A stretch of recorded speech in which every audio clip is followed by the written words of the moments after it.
Assalomu alaykum aziz o'quvchilar. Sizlar bilan oddiy kasrlar 4-qism mavzusidagi doskaga yozilgan 20 ta misolga yechim qilib chiqamiz. Qani boshladik. Birinchisi hisoblang degan misol berilyapti. 1 bo'lingan 2 bo'lingan 3. Men nima qilsam bo'ladi? 2 bo'lingan 3 ni 2 taqsim 3 deb yozsam bo'ladi. Shunda 1 bo'lingan 2 taqsim 3 keldi. Keyin bo'lingan 4. Bo'lingan 4 ni ko'paytirilgan 1 taqsim 4 deb yozsam bo'ladi. Teskarisiga almashtirib. Ayryapman. Xo'p, bularni ham bo'lish turganlarini hammasini teskarisiga almashtirib chiqaman. Qanday bo'ladi? 1 ko'paytirilgan 1 taqsim 2, ko'paytirilgan 1 taqsim 3, ko'paytirilgan 1 taqsim 4. Xo'p, teng bo'ladi endi. 2 taqsim 3 ni ham teskarisiga almashtirishim kerak men. Shunda 1 ko'paytirilgan 3 taqsim 2 bo'ladi. Ko'paytirilgan 1 taqsim 4. Xo'p, buni hisoblasam makhraj 8 bo'ldi. 8 dan 3. Davomidan yozaman. 8 dan 3 chiqdi birinchi qism. Xo'p, ayrilyapti. Mahrajni ko'paytiribsam 2 kere 3 6, 6 ni 4 ga ko'paytirsam 24. 24 dan 1 bo'ldi. Mahraj topishlik uchun buni 3 ga ko'paytiraman. 24 mahraj bo'ladi. Shunda teng bo'ladi. 24 dan xo'p, 3 kere 3 9, ayrilgan 1. Teng 9 dan 1 ni ayirsam 8 taqsim 24. Bu degani 1 taqsim 3 ekan natija. 8 bilan 24 ni qisqartirdim. Natija 1 taqsim 3 chiqdi. Dasiga keldik. Dada ham xuddi shu ishlarni qilaman. Qanday? Xo'p, birinchi 2 5 bo'lingan tursinda qavs ichida 2 ko'paytirilgan 1 taqsim 3 desam bo'ladi. Xo'p, bunisini ko'paytirilgan 1 taqsim 4 desam bo'ladi. Qo'shilgan 2 bo'lingan, yana qavsning ichini bajaraman. 4 ko'paytirilgan 1 taqsim 3 ko'paytirilgan 1 taqsim 2 bo'lishni ko'paytirish qilib teskari songa almashtiryapman. Teng. Xo'p, 5 bo'lingan tursin. Ichkarini hisoblasam 2 bilan 4 qisqaradi. 2 qoladi. 1 taqsim 6 bo'ldi. 5 bo'lingan 1 taqsim 6 qo'shilgan 4 bilan 2 qisqaradida 2 qoladi 4 ning o'rnida. 2 bo'lingan 2 taqsim 3 bo'ldi. Teng. Xo'p, yana teskarisiga almashtiraman. Demak, 5 ko'paytirilgan 6 bo'lib qoladi ekan. Qo'shilgan 2 ko'paytirilgan 3 taqsim 2. Natija 2 bilan 2 qisqaradi. 5 kere 6 30, 30 plus 3, 33 chiqdi. Ikkinchi misolga o'tdik. Amallarni bajaring. Birinchi ishim ko'paytirishlikdan oldin berilgan aralash sonlarni noto'g'ri kasrga o'tkazishlik bo'ladi. Xo'p, yozamiz. 3 ko'paytirilgan 18 dan 18 kare 1 18 plus 7 25 bo'ladi. Qo'shilgan 4 ko'paytirilgan 18 dan 18 kare 1 18. Xo'p, bu yerda e'tibor beraman. Umumiy ko'paytuvchi bor ekan hammasida. 18 dan 7, 18 dan 7. 1.18 hammasi bir xil. Demak, men noto'g'ri kasrga o'tkazishim ham shart emas ekan. Umumiy ko'paytirishni qavsdan chiqarib yuboraman dastlab. Xo'p, buni o'chirib turaylik. Shuning uchun misollarga ozgina e'tibor berib keyin bajarishligimiz kerak. 1.18 dan 7 ni qavsdan tashqariga chiqarib yuboraman. Har bittasidan birinchisida nima qoladi? 3 qoladi. Ikkinchisida qo'shilgan 4 qoladi. Bunisida 5 qolyapti. Keyingisida qo'shilgan 6. Endi buni noto'g'ri kasrga o'tkaziraman yana. Teng 18 dan 25 chiqqan edi. Xo'p, ko'paytirilyapti. 3 ga 4 ni qo'shsam 7, 7 ga 5 12, 12 ga 6 18, 18 bilan 18 qisqaradi. Natijam 25 chiqadi ekan. Xo'p, keyingisiga o'tamiz. 2 ning J'sini ko'ramiz. Bu kabi misollar qo'rqmasdan navbatma-navbat bajarib ketaveraman pastdan yuqoriga qarab. 1 ayrilgan 4 dan 3. 1 ni qanday yozsam bo'ladi men? 1 ni 4 dan 4 deb yozsam bo'ladi. Shunda 4 dan 3 ni ayirishligim kerak. Natija 4 dan 1. Bu nima degani? Xo'p, 1 mahrajni o'zini yozaman. Qo'shilgan 2 taqsim 4 dan 1 paydo bo'ldi. Bu yerdan pastki qismi. Bu yoqdan pastki qismi shunga teng bo'ldi. Xo'p, 4 suratga chiqib ketib qoladi. Ya'ni 2 bo'lingan 1 taqsim 4 degani. 1 taqsim 4 teskarisiga almasa 4 suratga chiqib ketadi. Shunda 1 qo'shilgan mahrajning qiymati bo'lyapti. Xo'p, 1 taqsim 1 qo'shilgan bu yog'i 8 chiqdi. Bu taraf. Xo'p, 8 ekan. Qo'shilgan ikkinchi qismini hisoblayman. 1 ayrilgan 2 dan 1. 2 dan 2 deb olsak agar buni 2 dan 1 chiqadi. Mahraj bu yer 2 dan 1 ga teng bo'ldi. Keyin o'sha 2 suratga chiqib ketib qolsa, 3 ayrilgan 2 paydo bo'ladi menda. 2 taqsim 3 ayrilgan 2. Teng. 1 ga 8 ni qo'shsam 9 dan 1 qo'shilgan 3 dan 2 ni ayirsam 1 dan 2. Bu deganim 2 degani. 2.9 dan 1 natija chiqadi ekan. Hisoblang deyapti. Xo'p, ko'paytirishligim kerak ekan. Birinchisini hisoblayman. 3 dan 3 desam bo'ladi buni. Bunisini 4 dan 4 deb olsam bo'ladi. Bunisini 5 dan 5 deb olsam bo'ladi va hokazo. Birni istalgan surat va mahraj teng bo'lgan songa almashtirsam bo'ladi. Shunda birinchi son nima bo'ladi? 3 dan 2 bo'ladi. Keyingisi ko'paytirilgan 4 dan 3 bo'ladi. Keyingisi ko'paytirilgan 5 dan 4 va hokazo davom etyapti. Ko'paytirilgan 10 dan 9 chiqdi. 3 bilan 3 qisqaradi, 4 bilan 4 qisqaradi, 5 bilan va hokazo. 5 bu yoqda 9 bilan undan oldingi 9 qisqarib ketadi. Menda nima qoldi? Birinchi kasrning surati 2 va oxirgi kasrning mahraji 10. 2 taqsim 10 deganim 1 taqsim 5 ekan natija. Keyingisiga o'tamiz. 4. Quyidagi berilgan namunadan foydalanib ifodalarning shaklarini almashtiring debdi. Bizga namuna berib qo'ygan. 1 taqsim 7 ko'paytirilgan 8 qanday ajraladi? 7 dan 1 ayrilgan 8 dan 1. Bu faqatgina surat va mahrajdagi sonlarning 7 ko'paytirilgan 8 ayirmasi 1 ga teng bo'lgandagina o'rinli. Umumiy formulamni men bu tarafga yozib qo'ydim. Bu formula surat va mahrajdagi sonlarning farqi 1 dan boshqacha bo'lsa, qavsning oldiga 1 taqsim b minus a ko'paytma chiqib qoladi. Misollarda ko'rib chiqaylik. Birinchisi 1 taqsim 3 ko'paytirilgan 1 taqsim 4. 1 taqsim 3 ayrilgan 1 taqsim 4 ga teng bo'ladi bu. 4 dan 3 ni ayirsam 1. Farqi 1 bo'lganligi uchun. Keyingisi C'si mana shuni farq qilyapti endi. 1 taqsim yozaman 13 ayrilgan 8. Qavsdan tashqari shu narsa chiqadi. Keyin 1 taqsim 8 ayrilgan 1 taqsim 13 yozib qo'yaman. Xo'p, teng bo'ladi. Tepasiga yozyapman endi javobni. Mayli, pastga yozamiz. 1 taqsim 13 dan 8 ni ayirsam 5 ko'paytirilgan. Xo'p, 1 taqsim 8 ayrilgan 1 taqsim 13 ko'rinishida yozsam bo'ladi ekan. Qavsdan tashqariga mana shu narsa chiqib qoladi. Ayirmasi, mahrajlarning ayirmasi. Shunga e'tibor berishligim kerak. Keyingisiga o'tdik. Agar 3 ta kasr, 3 ta son bo'lsa mahrajda nima qilamiz? 1 taqsim a, b, s formulasini yozib qo'yganman. 1 taqsim s minus a bo'ladi. Ya'ni oxirgisidan birinchisini ayiraman. O'rtadagisi turadi. Shunda keyin qavs ichida 1 taqsim a, b, birinchisi va ikkinchisini ko'paytiraman. Ayrilgan 1 taqsim b, s. Ikkinchisi va uchinchisini ko'paytirib yozaman. Endi ko'ramiz. Xuddi shunga doir misol. 7 ni qavsdan tashqari chiqarib yuboray men. Suratga chiqib ketadi. Shunda 7 ko'paytirilgan 1 taqsim deb yozib olsam bo'lar edi kasrni. Mahrajda nima yozdim men? Oxirdan birinchisini ayirdim. 12 ayrilgan 4 bo'ladi. 8 bo'ladi. 12 ayrilgan 8. Qavsning ichida 1 taqsim deb yozsam bo'ladi endi. 8 ko'paytirilgan 10 ayrilgan 1 taqsim 10 ko'paytirilgan 12. Hop, teng bo'lib qoladi. Nimaga? 7 taqsim 12 dan 8 ni ayirsam 4 ko'paytirilgan 1 taqsim 8 ko'paytirilgan 10 ayrilgan 1 taqsim 10 ko'paytirilgan 12 ga. Uchtalik kasrlar xuddi shunday ajraladi. Hisoblang degan 5-chisida yuqoridagi xossadan foydalanaman. Hammasini ayirma ko'rinishga o'tkazib yuboraman bu sonlarni. Birinchisi 1 taqsim 2 ayrilgan 1 taqsim 3 bo'ladi. Keyingisi qo'shilgan bo'lyapti. 1 taqsim 3 ayrilgan 1 taqsim 4 bo'ladi. Keyingisi 1 taqsim 4 ayrilgan 1 taqsim 5 plus 1 taqsim 5 ayrilgan 1 taqsim 6 bo'ladi ekan. Teng.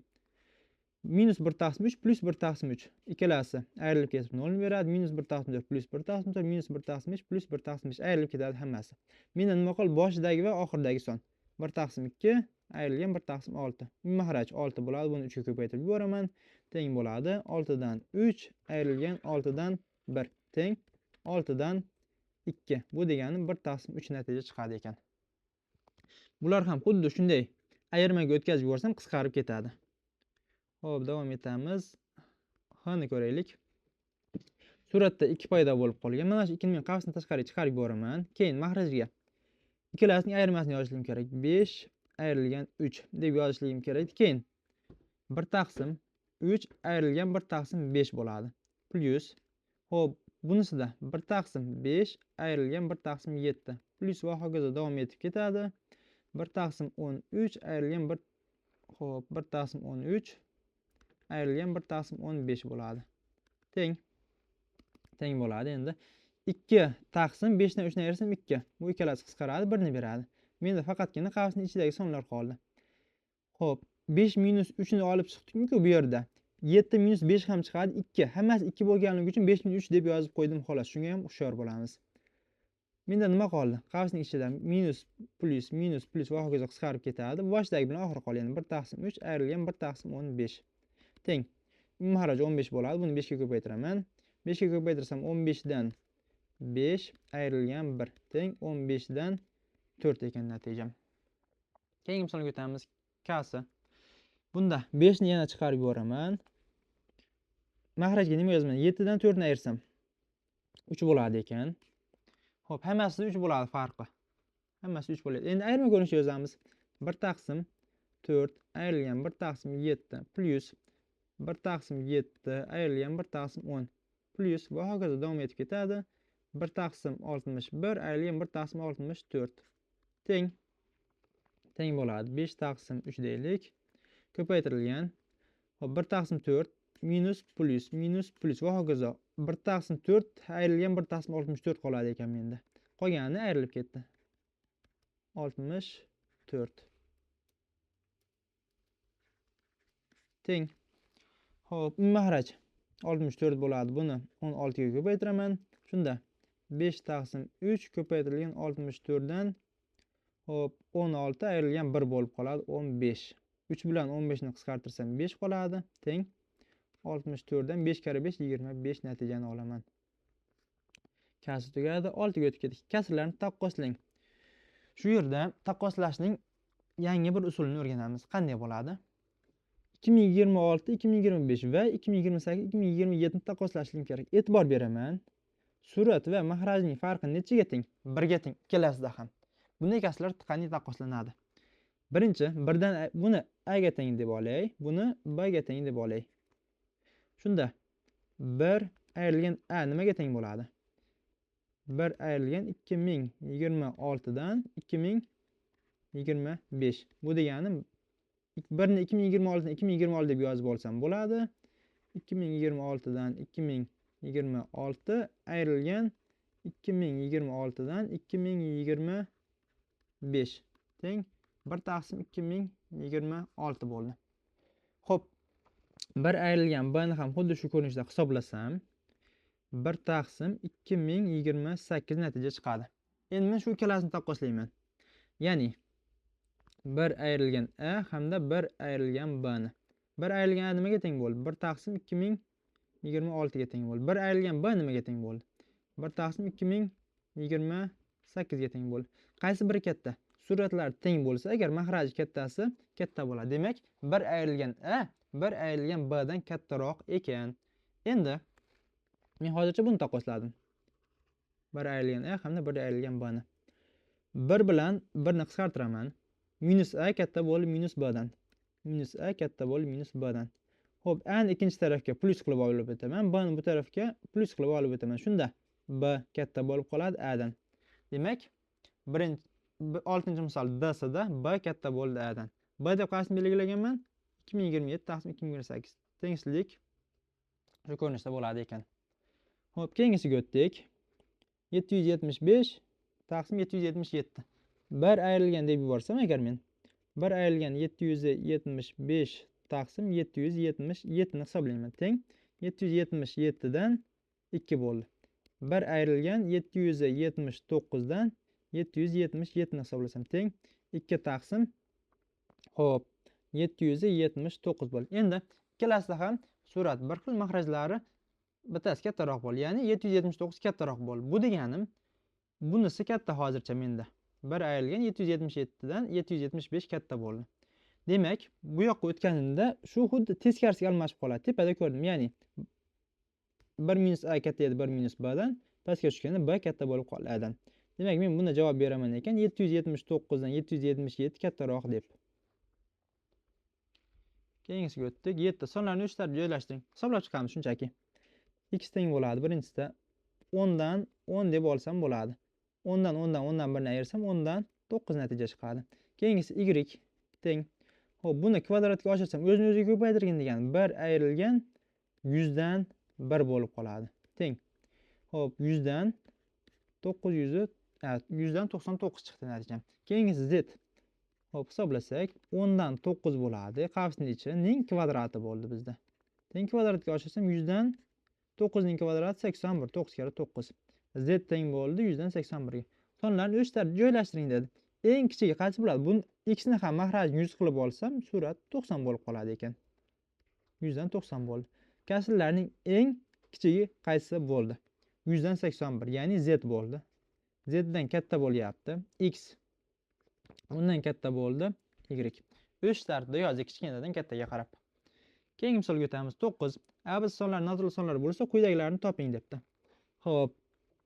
A plus B plus C ning eng kichik qiymatini toping degan. Men kasrni shu ko'rinishga o'tkazishga harakat qilaman. Qanday bo'ladi? Xo'p, 15 ni 15 taqsim 7 ni noto'g'ri kasrga o'tkazdiray. Ya'ni 2,7 dan 1 bo'lib qoladi. 15 ni 7 ga bo'lsam 2 butun bor qoldi 1 chiqadi.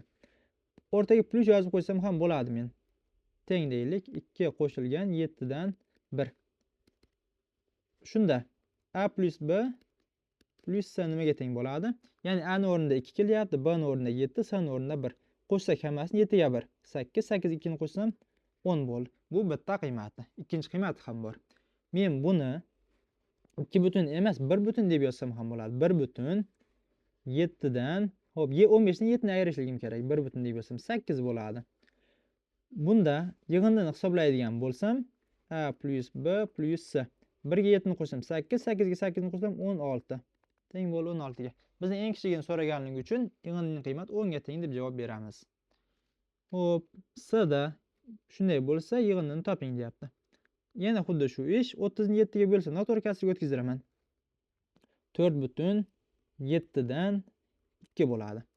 Endi o'rni almashtirib yozaman. Teng 4 qo'shilgan 1 taqsim 7 taqsim 2 desak bo'ladi. Teng yana 4 qo'shilgan 1 taqsim. Buni yana noto'g'ri kasrga o'tkazamiz. 3 butun 2 dan 1. O'rtaga plus yozib qo'ysam bo'ladi. 3 plus 2 dan 1. Xuddi bizdan so'ragan holatga keldi. Ya'ni 4 A bilan mos kelyapti, 3 B bilan, 2 C bilan mos keldi. Demak, bizdan summani so'ragan edi. Ya'ni A plus B plus C teng bo'ladi. A ning o'rniga 4 yozamiz, B ning o'rniga 3 yozamiz, C ning o'rniga 2 yozamiz. Teng 4 ga 3 ni qo'shsam 7, 7 ga 2 ni qo'shsam 9 chiqdi natijam. Shu bilan misol tugadi. 10 ga o'tdik. Tenglikdan A ni toping debdi. Hisoblab chiqamiz. Buni A dan A deb olsam bo'ladi. Shunda birinchi kasrning qiymati A dan A plus 1 bo'ldi. Ko'paytirilgan ikkinchisi A minus 1 dan A minus 1 deb yozib olsam bo'ladi 1 ni. A minus 1. Shunda mahraj A minus 1, surat A minus 1 plus 1 nimani beradi? Minus 1 bilan plus 1 0 bo'lib ketadi, A bo'ladi. Keyingisi ko'paytirilgan A minus 2 dan, hop, nima bo'ladi keyingisi? Hisoblasam, buni A minus 2, buni ham A minus 2 deb olaman. Shunda minus 2 plus 1 minus 1 ga teng bo'lganligi uchun A minus 1 bo'ladi ekan. Va hokazo davom etyapti. Oxiri hop, 3 dan 4 bo'ladi. Bunisi qo'shib ko'paytirilgan 2 dan 3 bo'ladi. Teng. E'tibor beraman. A bilan A bir xil, A minus 1 bilan A minus 1 va hokazo qisqarib ketadi endi. A minus 2, A minus 2 va hokazo 4 oldingi 4 bilan 3 oldingi 3 bilan qisqaradi. Menda A plus 1 qoldi. Taqsim oxiridagi 2 qoldi. Teng shu narsa nimaga? 20 ga teng degan ekan bizda. 20 ga. Endi 2 ni ikkinchi tarafga ko'paytiruv qilib olib o'tsam, A plus 1 teng bo'ladi 40 ga. Hop, A teng bo'ladi ekan bizda 40 ayrilgan 1 teng 39 ga. 10-misolning javobi 39 chiqdi. 12 hisoblang deyapti. Hop, shu joyda men sizlarga formulani yozib berib ketaman. 1 plus 2 plus 3 plus va hokazo plus n gacha bo'lgan sonlar yig'indisi nimaga teng? Arifmetik progressiya mavzusiga kelganimizda o'rganib ketamiz. N ni oxirgi sonni n plus 1 ga ko'paytirib, ya'ni undan keyingi songa bo'lib qo'yaman 2 ga. Bu n gacha bo'lgan sonlarning yig'indisi formulasini beradi. Bizda ham xuddi shunday misol kelyapti. Birinchisi 1 taqsim 1, keyin 1 plus 2, 1 plus 2 plus 3 va hokazo 20 gacha bo'lgan yig'indini topishim kerak oxirgi kasrda. Teng formula bo'yicha yozsam nima bo'ladi? 1 taqsim, hop, birinchisini 1 deb yozaylik. 1 ko'paytirilgan 2 taqsim 1 desak ham, hop, 1 ko'paytirilgan 2 taqsim 2 bo'ldi. Ya'ni formulaga 1 ni 2 ga ko'paytirdim, 2 ga bo'ldim. Qo'shilgan keyingisi 1 plus 2. 1 taqsim formulaga qo'yapman. 2 ni 3 ga ko'paytiraman. 2 ko'paytirilgan 3 bo'lingan 2. Plus keyingisi 1 taqsim 3 ni 4 ga ko'paytiraman, 2 ga bo'laman. Plus keyingisi va hokazo deylik. Plus oxirgisi 1 taqsim oxirgisi 20 bo'ldi. 20 ni 21 ga ko'paytiraman va 2 ga bo'laman. Natija nima chiqadi endi? Hammasini mahrajdagi ikkilarni suratga chiqarib yuborsam bo'ladi. Xo'p, suratga chiqarimda qavsni tashqariga ham chiqarib yuborsam bo'ladi keyin. Ya'ni 2 ni qavsni tashqariga chiqarib yuborim, ko'paytma bo'lib ketib qoladi. Nima qoldi menda? 1 taqsim 1 ko'paytirilgan 2 qo'shilgan. Xo'p, 1 taqsim 2 ko'paytirilgan 3 plus va hokazo plus 1 taqsim 20 ko'paytirilgan 20. Xo'p. Sig'may qoldi. 3 nuqta plus 1 taqsim 20 ko'paytirilgan 21.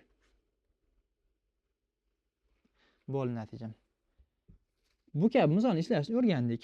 Endi misolning qiyinchiligi qolmadi. 2 ko'paytirilgan, ichkarini yoyib yuboraman. Ya'ni 1 taqsim 1 ayrilgan 1 taqsim 2 qo'shilgan 1 taqsim 2 ayrilgan 1 taqsim 3 plus va hokazo 1 taqsim 20 ayrilgan 1 taqsim 21 bo'ladi. Teng. Xo'p, minus 1 taqsim 2 plus 1 taqsim va hokazo ayrilib ketadi. Bosh va oxirga qoladi ekan demak. 2 ko'paytirilgan 1 taqsim 1 ni 21 dan 21 deb olsam, 21 dan 21 ayrilgan 21 dan 1 teng. Xo'p, 21 dan 20 bo'ladi-da, surati 2 ga ko'payib 40 ni beradi ekan. Natija shu chiqdi. 12 misolning javobi. D sini ko'ramiz endi. 3 ta ko'paytma kelyapti. Bunda xo'p, ostidan yozaylik. 1 taqsim yoyib yuboramiz buni ham. 6 ayrilgan 4. Oxirdan boshni ayiraman. 6 ayrilgan 4. Qavsning ichida nima qoladi? 6 ayrilgan 2 ekan, adashdim. 6 ayrilgan 2. Qavsning ichida nima qolyapti? 1 taqsim 2 ko'paytirilgan 4 ayrilgan 1 taqsim 4 ko'paytirilgan 6. Bunisi ham 8 ayrilgan 4 ni chiqarishim kerak. 8 ayrilgan 4 4 ga teng. Ya'ni 6 ayrilgan 4 bilan 1 xil. Shuning uchun hammasini umumiy qilib chiqarib qo'ydim 4 ni. Plus 1 taqsim 4 ko'paytirilgan 6 ayrilgan 1 taqsim 6 ko'paytirilgan 8 plus va hokazo davom etib ketadi-da. 1 taqsim 16 plus xo'p, ko'paytirilgan 18 minus bo'ladi. 1 taqsim 18 ko'paytirilgan 20. Endi nima qilamiz? Bir xillarni ayirib tashlaymiz. Bunda ham boshdagi va oxirdagi son qoldi. Teng. Xo'p, 1 taqsim 4 desak bo'ladi. Qavsdan tashqaridagi sonni. Ichkarida 2 kara 4. Xo'p, mahraj beramiz ekan bularga. Xo'p, 8 hamda 18 ko'paytirilgan 20. 18 20 ko'paytirsam necha bo'ladi? 360 mi? 360 ni mahraji desak, bu nechaga ko'payadi? Ya'ni 2 kara 4 8 edi. 360 ni 8 ga bo'lib yuborsam, 36 ni ichida xo'p, 4 ta bor, 32, keyin 40 ni ichida 5 ta bor. Demak, birinchi kasrim 360 dan 45 ga teng ekan. Mana bu kasrning qiymati 1 taqsim 8 degani. 360 dan 45 ayrilgan bo'ldi 1. Oxirining qiymati 18 ko'paytirilgan 20. Teng. 45 dan 1 ni ayirsam 44 chiqadi. O'sha 44 bu 4 bilan qisqarib ketadi. Natijam teng bo'ladi. Suratda 44 qisqarib 11 qol, mahrajda 360. D'ning javobi. 14 ga keldik. B'si hisoblang degan. Xo'p, birinchi suratni hisoblayman, keyin mahrajni hisoblayman. Natija nima bo'ladi? Suratga umumiy mahraj topadigan bo'lsak, 7 5 9. Necha bo'ladi umumiy mahraj? Xo'p, uchalasining ko'paytmasi. Bu 5 ko'paytirilgan 9 ga ko'payadi. Bunisi o'zida yo'g'iga ko'payib ketaveradi. 7 ko'paytirilgan 9 ga. Bunisi 7 ko'paytirilgan 5 ga ko'payadi. Teng bo'ldi. Xo'p, mahraj 7 ko'paytirilgan 5 ko'paytirilgan 9 deymiz. Xo'p, suratni hisoblaymiz endi. Surat 5 kara 9 45. Xo'p, 45 ni 5 kara 9 45. 45 ni yana 5 ga ko'paytirib yuborsam, 40 ni 5 ga ko'paytirsam 200 plus 5 225 ekan birinchisi. 225 bo'ldi. Ayrilgan. Keyingisi 7 kara 9 63. 63 ni 2 ga ko'paytirib yuborsam 126 bo'ldi. Keyingisi 7 kara 5 35. 35 ni 4 ga ko'paytirsam 2 ga ko'paytirsam 70, yana 2 ga ko'paytirsam 140 ekan. Plus bo'lib 140. Hop, hisoblaymiz endi. Birinchi qo'shib olay. Bu ikkalasini qo'shsam 365 265 ayrilgan 126 kelyapti. Suratda ayirsak 126 deb ostiga yozay. 9 bo'ladi. Keyin bu yoqda 5 qoldi. 5 dan 2 ni ayirsam 3 bo'ldi. Bu yoqda 3 ligicha turibdi. 3 dan 1 ni ayirsam 2. 239 chiqdi. Surati. Mahrajni hisoblaymiz. Ya'ni buni hisoblaylik. Xo'p. 14 5 3 ekan. Bunda yana mahraj beramiz. O'zida yo'qga ko'payib ketaveradi. Bunisi 5 va 3 yo'q bunda. 15 ga ko'payadi ekan. Demak 5 kere 3 15. Bunisi 14 hamda 3 yo'q. 14 ni 3 ga ko'paytirib yuborsam 30 plus 12 42 bo'ladi. 42 ga ko'payadi ekan. Bunisi 14 ni 5 ga ko'paytirsam 70 ga ko'payadi ekan. 70 ga. Teng. Xo'p, hisoblaymiz.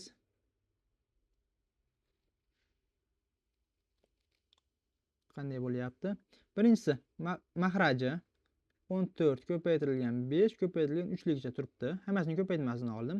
Endi 15 ga ko'payadi birinchi sonning surati. 15 qo'shilgan 42 ni 2 ga ko'paytirsam 84 qo'shilgan 2 ni bunisi 70 edi. 2 ni 70 ga ko'paytirsam 140. Xo'p, teng bo'ladi endi. Teng. Hisoblasak. Birinchisining surati necha bo'ldi? 239. 239 bo'lingan 7 ko'paytirilgan 5 ko'paytirilgan 9 turibdi mahraji. Hammasini qo'shib bo'lsak, 15 ga 84 ni qo'shsam necha bo'ladi? 99. 140 ga 99 ni qo'shsam 239 taqsim 14 ko'paytirilgan 5 ko'paytirilgan 3 turibdi. Teng. Xo'p, mahraji suratga chiqib ketadi. Keyin suratning mahrajga tushib ketadi. Bunisi mahrajga tushib qoladi. Ya'ni qanday bo'ladi? 239 taqsim 7 5 9 ning ko'paytmasi ko'paytirilgan deb yozsam bo'ladi men. Xo'p, 14 ko'paytirilgan 5 ko'paytirilgan 3 bo'lingan 239 deb. Ya'ni asosiy kasr chizig'ini bo'lishga o'tkazib, buni teskari buni oldiga bo'lishib qoladi. Ketma-ket yozganimda teskarisiga almashtirsam bu ko'rinishga keladi. Xo'p, bo'lishni o'chirib tashlayman. Hisoblasak endi 239 bilan 239 qisqarib ketadi. 14 bilan 7 qisqardi, 2 qoldi 14 ning o'rnida, 5 bilan 5 qisqardi, 3 bilan 9 qisqardi. 9 ning o'rnida 3 qoldi. Natijam 3 dan 2 ga teng bo'ldi. Xo'p, shu bilan sizlar bilan rejalashtirgan misollarimiz tugadi. Keyingi safar 12-mavzuni birgalikda ko'rib chiqamiz.